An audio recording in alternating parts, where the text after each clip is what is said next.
अस्सलाम वालेकुम प्यारे हजूर। हजूर मेरा नाम मारिया कोकब है और मेरे अबू का नाम ज़ियाउल्लाह कुचर है और अम्मी का नाम शनाज ज़िया है। हजूर मेरा सवाल है, कौन यहाँ से बोल रहे हैं आप? अच्छा हाँ। हजूर खलीफा का नमाज जनाजा खलीफा पढ़ाते हैं, लेकिन हजूर हज़रत अली रज़ी अल्लाह के बाद कोई खलीफा नहीं बने। इसके बाद हज़रत अली रज़ी अल्लाह के बाद हाँ, कोई खलीफा नहीं बने, फिर उनका नमाज जनाजा किन्होंने पढ़ाया था?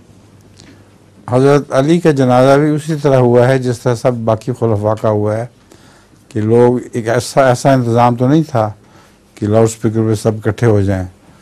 वो अपने अपने वक्त में मुख्तलिफ़ टोलियाँ आती थीं और वो उनमें से अपने को एक को इमाम बना लेते थे और उसकी क़ियादत में नमाज़ पढ़ लिया करते थे। तो हज़रत अली रज़ी अल्लाह तआला अन्हु की भी नमाज जनाजा इसी तरह हुई है। वैसे भी खलीफा तो बने थे, वो सच्चे नहीं थे, खिलाफत राजधानी चली थी खिलाफत तो नहीं, मगर इसका ज़रूरी नहीं है खलीफा नमाज पढ़ाए, ये तो अब रिवाज बन गया है इसलिए पता चल जाता है, और उस ज़माने में तो ये ज़रूरी नहीं था।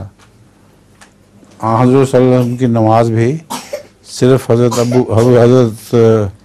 अबू बकर सिद्दीक़ ने तो नहीं पढ़ाई थी, कसरत से लोग जो बाहर से टोलियाँ आती थीं ये सुनकर कि रसूलुल्लाह सल्लल्लाहु अलैहि वसल्लम का विसाल हो गया है तो आके अपने में से एक इमाम चुन लिया करते थे और वो नमाज़ पढ़ा दिया करते थे।